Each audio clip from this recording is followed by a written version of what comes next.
Haleluya, haleluya, haleluya. Apa kabar saudaraku? Kita mengucap syukur kepada Tuhan kalau pada saat ini kita ada sebagaimana kita ada. Tuhan yang pelihara kita, Tuhan yang setia, firman-Nya yang ya dan amin, kuasa Roh Kudus yang menyertai kita. Kita boleh dimampukan menjalani hari demi hari dengan penuh kemenangan. Oleh karena Tuhan kita adalah Allah yang menang, di dalam Dia kita pun berkemenangan. Haleluya, haleluya. Dalam Minggu Paskah ini, firman Tuhan ada di sekitar salib Tuhan. Dan untuk kali ini, renungan firman Tuhan saya beri judul Darah Yesus yang berharga, The Precious Blood of Jesus. Kita memulai pembacaan kita dari 1 Petrus pasal 1 ayat 18 sampai 19. 1 Petrus 1 ayat 18 sampai 19. Sebab kamu tahu bahwa kamu telah ditebus dari cara hidupmu yang sia-sia yang kamu warisi dari nenek moyangmu, bukan dengan barang yang fana, bukan pula dengan perak atau emas, melainkan dengan darah yang mahal, yaitu darah Kristus, yang sama seperti darah anak domba yang tak bernoda dan tak bercacat. Haleluya. Harga penebusan kita, harga pengampunan dosa kita tidak bisa dibayar dengan emas dan perak. Dia harus dibayar dengan darah. Dan darah itu pun tidak sembarang darah, tetapi darah yang tak bernoda dan tak bercacat. Jadi tidak sembarang darah bisa menebus kita dari dosa-dosa kita, tetapi darah itu harus tak bernoda dan tak bercacat.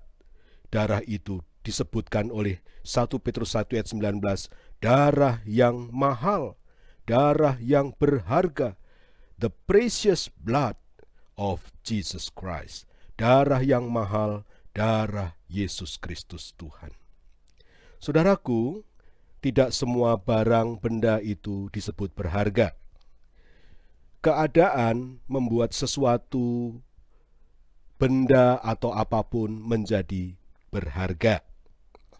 Kadangkala seseorang baru menyadari betapa berharganya kesehatan ketika ia sakit. Waktu dia sehat, rasanya biasa saja.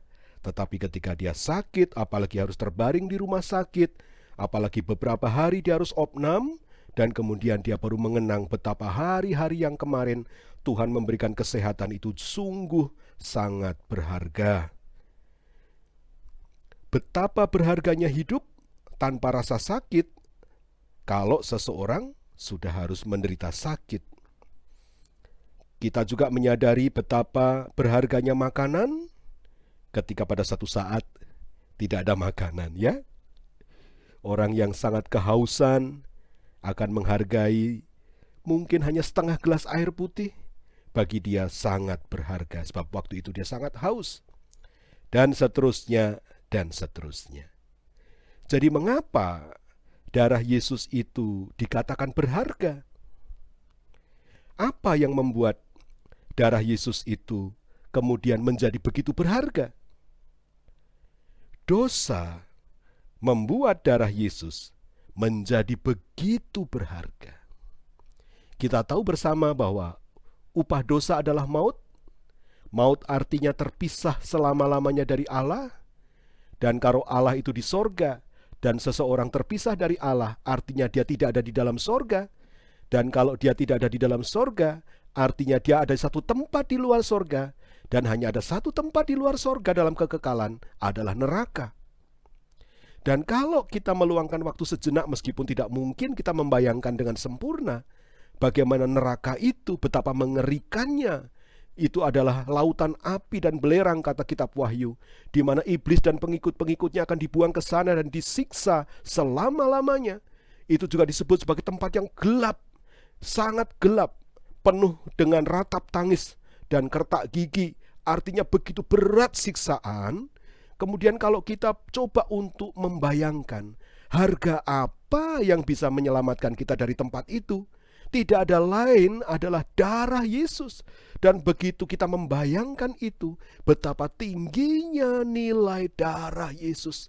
Darah Yesus bukan hanya menyelamatkan kita dari neraka, tetapi darah Yesus membuat kita boleh hidup di sorga.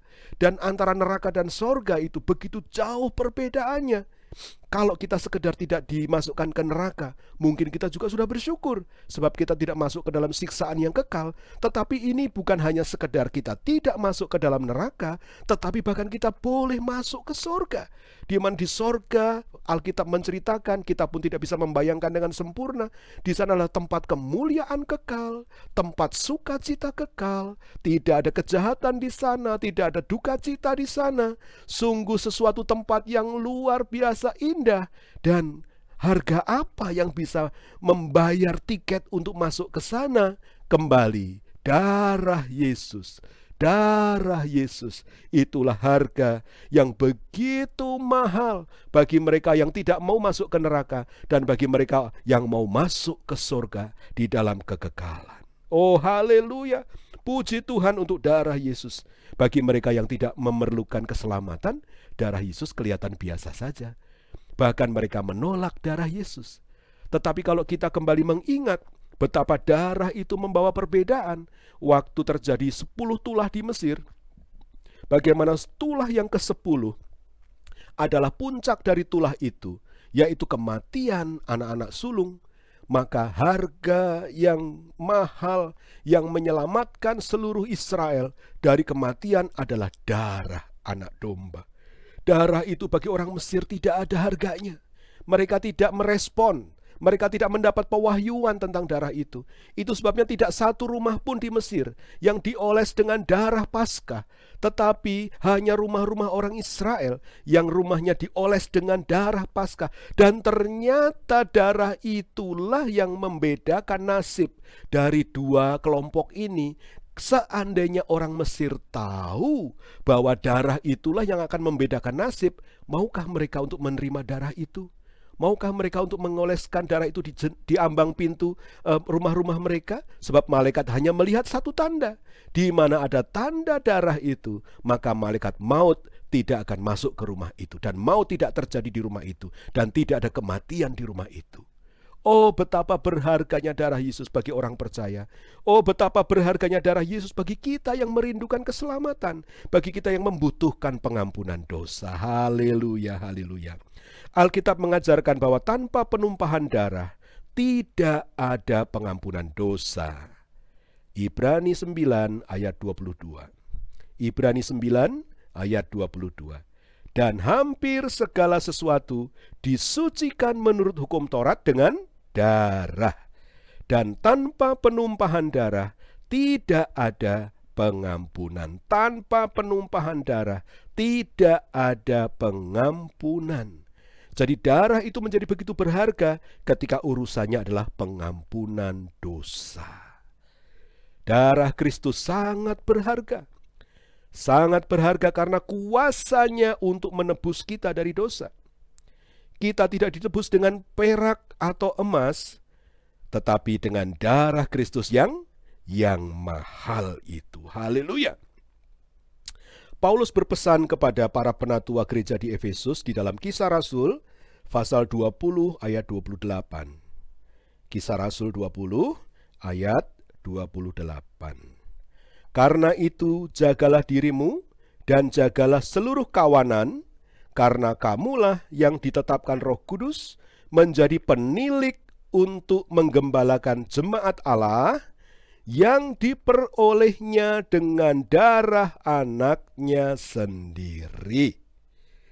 Jemaat adalah milik Tuhan. Para pelayan hamba-hamba Tuhan adalah utusan Tuhan dalam hal ini. Saya baca sekali lagi ya saudaraku. Karena itu jagalah dirimu para penatua, para hamba Tuhan, para pelayan, para aktivis, dan jagalah seluruh kawanan yaitu jemaat. Karena kamulah para pelayan yang ditetapkan Roh Kudus untuk menjadi penilik, perawat, pengasuh untuk menggembalakan jemaat Allah. Ya, haleluya. Jemaat Allah yang diperolehnya dengan darah anaknya sendiri. Betapa mahalnya jemaat Allah. Jemaat yang ada di gereja. Gereja lokal yang tempat kita berbakti adalah milik Tuhan. Jemaat Allah. Nah, bagaimana Allah mendapatkan jemaat? Dia mendapatkannya dengan harga yang begitu mahal. Allah memperolehnya dengan darah anaknya sendiri. Kita dibeli, kita ditebus oleh darah Yesus. Selain kuasanya untuk menebus, darah Yesus Kristus berharga juga karena kuasanya untuk membersihkan, untuk menyucikan. Menyucikan apa? Menyucikan kita dari segala dosa. Dosa tidak bisa dicuci dengan apapun kecuali darah Yesus. Dan tidak ada dosa yang terlalu pekat yang tidak mungkin disucikan oleh darah Yesus. Kita membaca itu di dalam 1 Yohanes 1 ayat yang ke-7. 1 Yohanes 1 ayat yang ke-7. Tetapi jika kita hidup di dalam terang, sama seperti Dia ada di dalam terang, maka kita beroleh persekutuan seorang dengan yang lain. Dan darah Yesus anaknya itu menyucikan kita daripada segala dosa. Haleluya, haleluya, haleluya. Oh, puji Tuhan, darah Yesus. Darah yang sanggup menyucikan apapun dosa manusia, apapun dosa Anda dan saya, bagaimanapun masa lalu kita, bagi darah Yesus, itu semua bisa dibereskan. Itu yang membuat darah Yesus begitu berharga. Bayangkan saja saudaraku, kalau di dunia ini ada satu sabun yang sanggup menyucikan noda apapun, tentu harganya mahal. Dan ketika orang memiliki satu kasus, ada noda yang susah dihilangkan dengan sabun-sabun biasa, tentu dia tidak akan keberatan untuk mengeluarkan uang yang banyak membeli sabun spesial itu.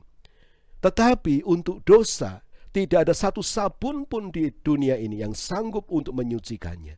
Tetapi puji Tuhan, puji Tuhan, puji Tuhan, darah Yesus sanggup menyucikan segala dosa.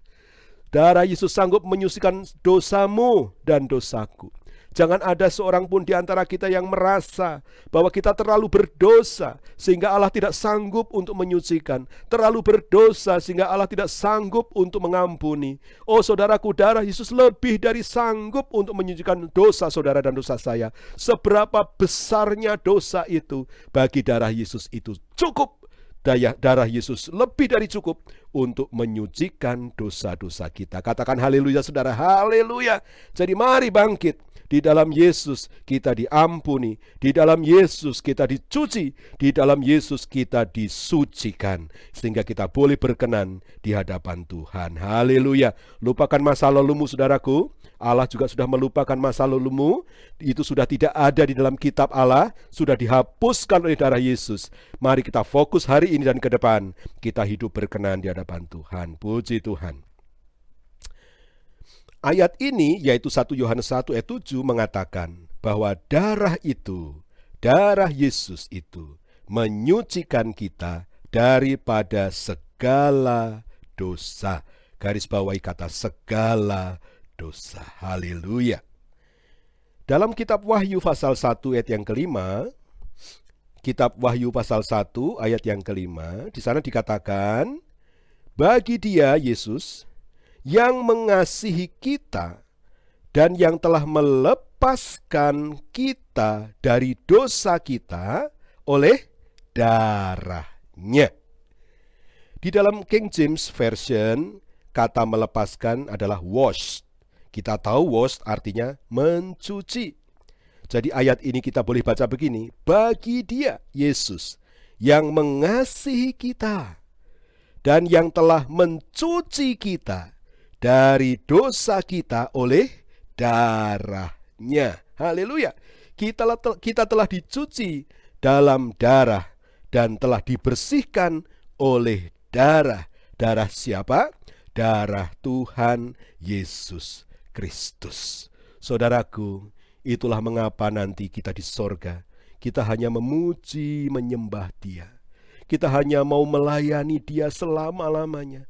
Sebab kita boleh diselamatkan, kita boleh ampuni dosa kita, dan kita boleh mendapatkan kehidupan kekal di sorga. Bukan karena kita, bukan karena kita lebih dari yang lain. Orang Israel waktu itu luput dari maut bukan karena mereka lebih baik dari orang Mesir. Bukan, karena pintu rumah mereka ada tanda darah. Malaikat hanya melihat tanda darah. Malaikat tidak melihat riwayat hidup masing-masing. Malaikat hanya melihat ada darah di sana, dan itulah darah perjanjian, darah yang bagi Allah itu sah dan cukup untuk meluputkan seseorang dari maut. Demikian pula kita sekarang ini. Kita bukan lebih dari yang lain, tetapi karena kita sudah percaya pada Yesus, kita terima Dia sebagai Tuhan dan Juru Selamat, maka darah Yesus itu menyucikan kita, membersihkan kita, mencuci kita, sehingga kita dilayakkan untuk menyebut Dia, ya Aba, ya Bapa, Allah yang adalah Bapa kita, yang sangat-sangat-sangat mengasihi kita. Haleluya.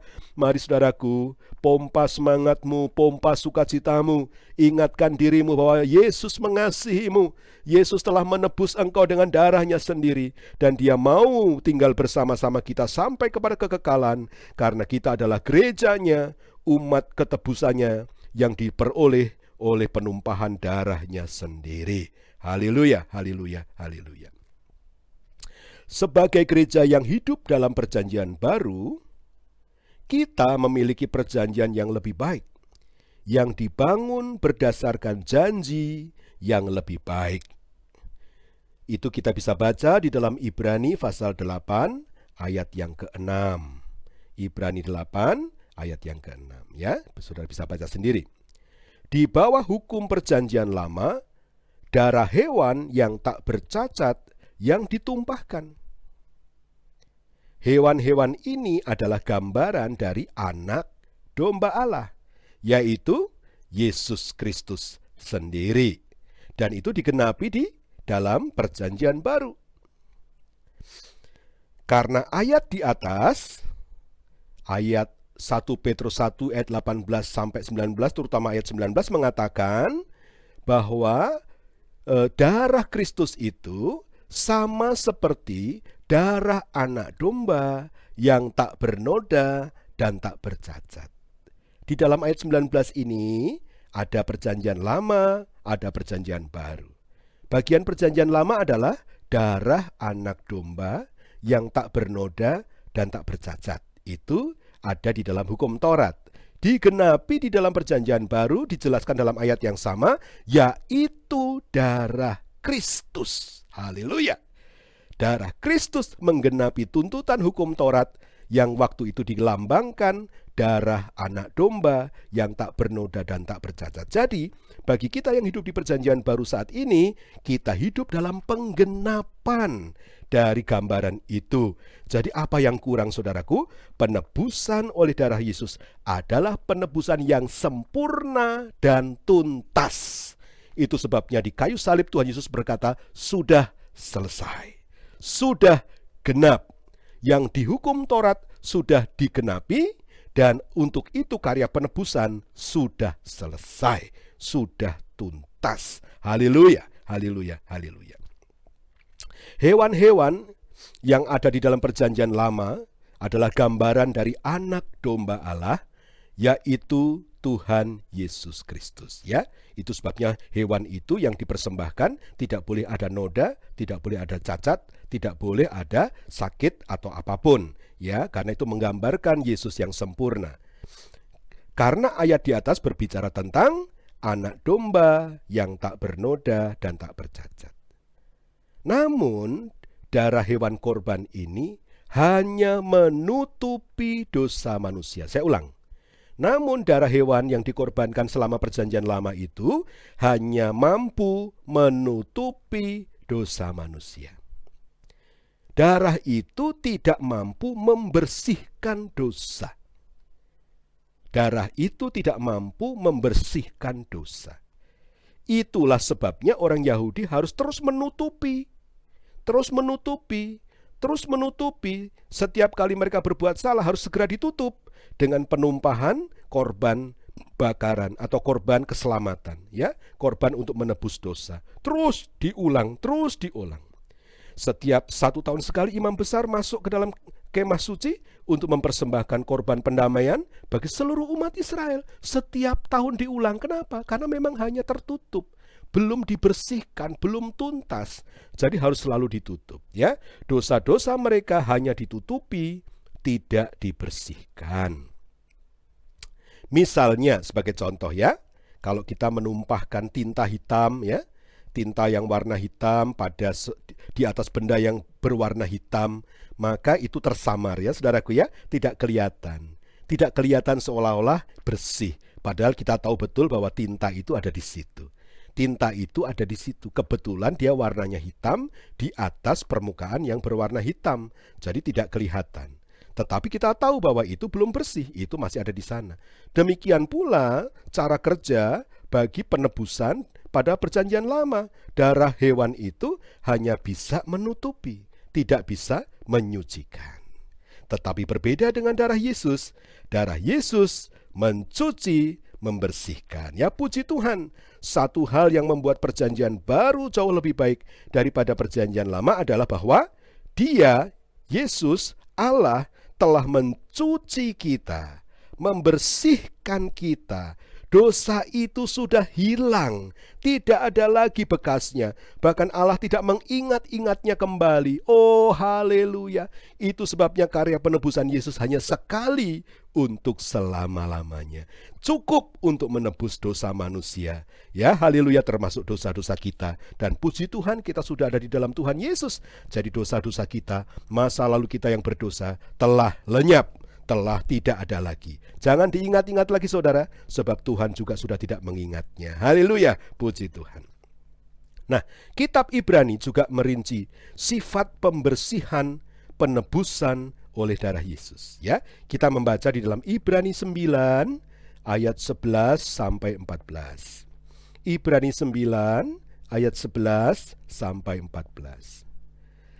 Tetapi Kristus telah datang sebagai imam besar untuk hal-hal yang baik yang akan datang. Ia telah melintasi kemah yang lebih besar dan yang lebih sempurna, yang bukan dibuat oleh tangan manusia, artinya yang tidak termasuk ciptaan ini.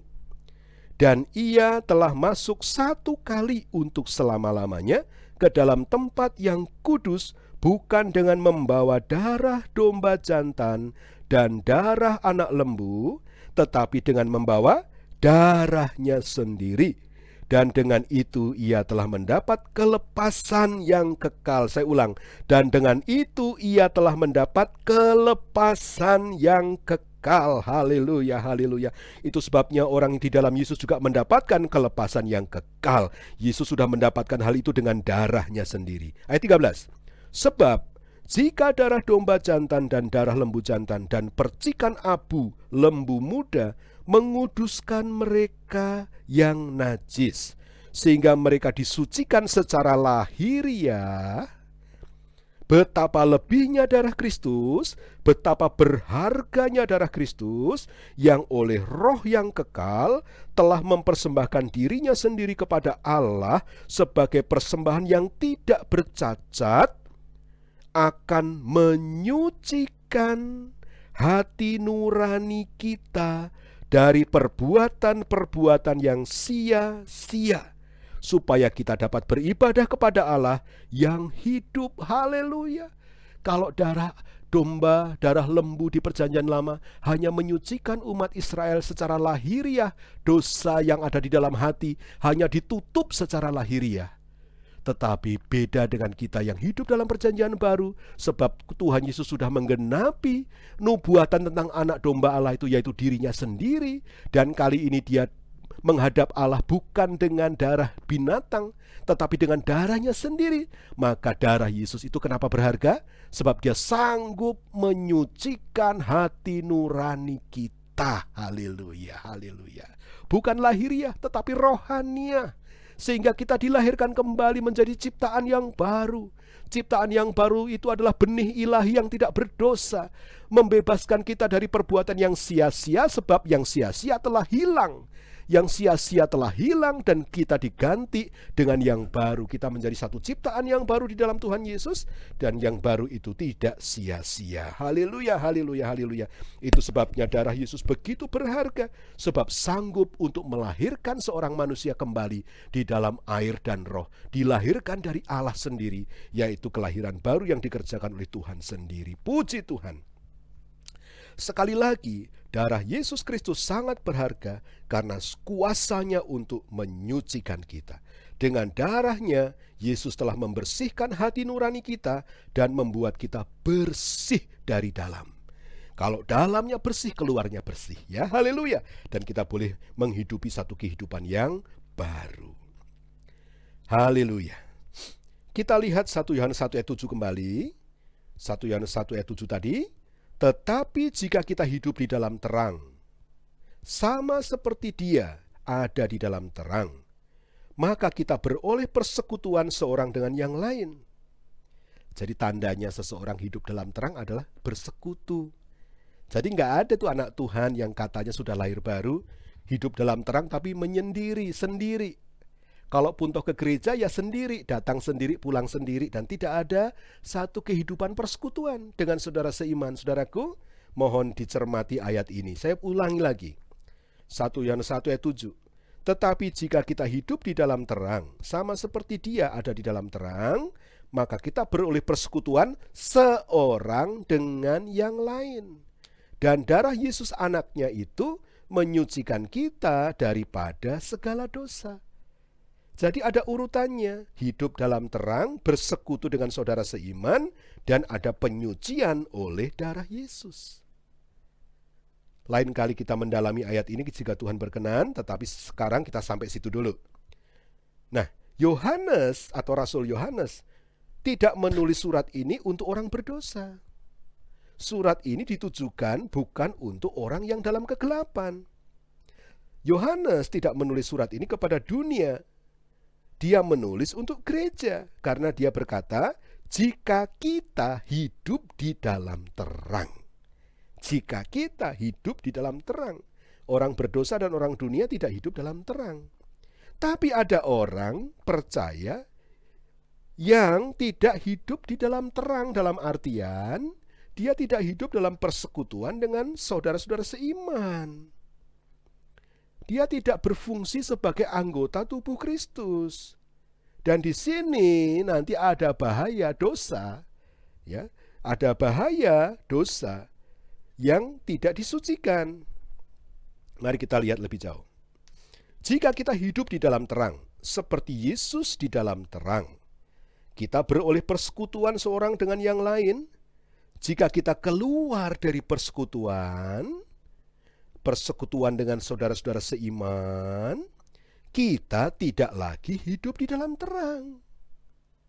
Dan orang yang tidak di dalam terang akan ada di dalam kegelapan. Dan di dalam kegelapan itu isinya adalah dosa. Isinya adalah dosa. Jadi dengan singkat kita bisa mengatakan, orang yang melepaskan diri dan mengucilkan diri, menyendiri, tidak bersekutu dengan saudara seiman, sangat rentan terhadap dosa. Ya, kita semua belum sempurna. Kita sedang menuju kepada kesempurnaan. Masih mungkin kita berbuat salah, ya, salah ngomong, salah untuk merespon, atau salah menanggapi firman Tuhan, dan seterusnya. Kita masih bisa salah. Tetapi firman Tuhan memberikan jalan keluar.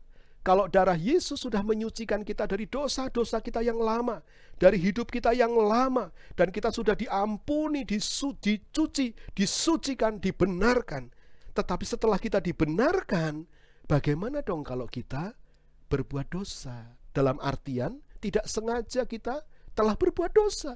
Seperti tadi, ya, tanpa sengaja kata-kata kita menyinggung perasaan orang lain, membuat orang lain terluka dan sebagainya. Puji Tuhan, ada jalan keluar, ya. Jadi jalan keluarnya adalah bahwa kita harus segera mengakui dan bertobat minta ampun dari hal itu. Ya, di dalam 1 Yohanes pasal 1 ayat 9, 1 Yohanes 1 ayat 9 dikatakan bahwa jikalau kita mengaku dosa kita, maka Ia adalah setia dan adil, sehingga Ia akan mengampuni segala dosa kita dan menyucikan kita dari segala kejahatan. Haleluya. Jadi ada penyucian yang terjadi, memutuskan kita dari hidup kita yang lama. Satu penyucian yang besar. Kita diampuni oleh Tuhan, kita dilahirkan kembali. Namun kemudian sepanjang perjalanan ada penyucian. Kalau kita melakukan satu kesalahan, kita segera mengaku, Tuhan ampuni saya. Tuhan, saya ngaku salah Tuhan, ini gak benar Tuhan, dan ampuni saya Tuhan. Dan kemudian darahnya akan terus menyucikan kita, sebab Ia setia dan adil. Dan kita beroleh satu penghiburan dan kekuatan bahwa ayo bangun lagi. Kalau sudah sadar telah berbuat salah, segera ngaku dan minta ampun, kemudian bangkit lagi, sebab penyucian terus terjadi bagi kita semuanya. Haleluya, segala kemuliaan bagi Allah kita yang setia dan adil. Tapi bagaimana kalau kita tidak sengaja berbuat salah, bahwa kita sendiri tidak sadar, ya? Misalnya Anda naik motor, kemudian Anda salah parkir tanpa Anda sadari. Kemudian ketika Anda pergi, ternyata ada orang yang merasa terganggu dan bertanya, siapa nih parkir motor di sini? Mengganggu saja dan seterusnya. Ternyata tanpa Anda sadari, Anda telah mengganggu orang lain dan merugikan orang lain. Ya, Anda tidak bermaksud demikian, tetapi itu telah terjadi. Saudaraku, Allah juga tahu kalau kita tidak menyadari itu. Tetapi marilah kita terus hidup di dalam terang. Firman Tuhan tadi katakan, kalau kita hidup di dalam terang sama seperti Dia hidup dalam terang, kemudian kita bersekutu dengan saudara-saudara kita seiman, maka darah Yesus terus menyucikan kita. Artinya apa? Kalaupun toh terjadi kesalahan tanpa sengaja, karena kita mau hidup di dalam terang, kita saudara bersaudara di dalam Tuhan saling memaafkan. Kita saudara bersaudara di dalam Tuhan tidak menyimpan hati satu dengan yang lain. Oh, kita bebas dari dengki, bebas dari iri hati, bebas dari fitnah, dan itu terus membuat hidup kita suci, membuat hidup kita kudus di hadapan Tuhan. Dan dengan orang yang di luar Tuhan pun kita berdamai. Ya, kalau kita segera menyadari dan dia komplain, kemudian kita minta maaf, maafkan saya, kita cukup mempunyai kerendahan hati untuk meminta maaf kepada orang lain. Dan kita disucikan, terus disucikan, sehingga hidup kita terus ada di dalam kesucian Tuhan. Haleluya, haleluya. Ingat, darah Yesus menebus dan membersihkan kita dari dosa. Jika kita melakukan kesalahan, segera kita akui dan Tuhan mengampuni. Jika kita telah keluar dari persekutuan, mari kita kembali kepada persekutuan saudara bersaudari dalam Tuhan. Di dalamnya kita bisa saling menguatkan, kita saling mendukung satu dengan yang lain. Selama kita hidup di dalam terang, meskipun kita mungkin melakukan kesalahan, ada pembersihan dosa yang terus-menerus dilakukan oleh darah Yesus yang berharga itu. Puji Tuhan, kesimpulan saudaraku, darah Yesus begitu berharga bagi setiap orang yang mau dilepaskan dari dosa, bagi setiap orang yang mau menerima hidup yang kekal, bagi setiap orang yang mau tinggal bersama-sama Allah di sorga yang mulia. Darah Yesus itu berkuasa untuk menyucikan sepekat apapun dosa manusia, mampu untuk memutihkan sepekat apapun masa lalu manusia. Darah Yesus begitu berkuasa untuk memberikan kepada kita pengampunan, pendamaian, sehingga kita boleh bersekutu dengan Bapa kita di sorga. Setiap hari kita hidup dalam penyertaannya oleh karena darah Yesus.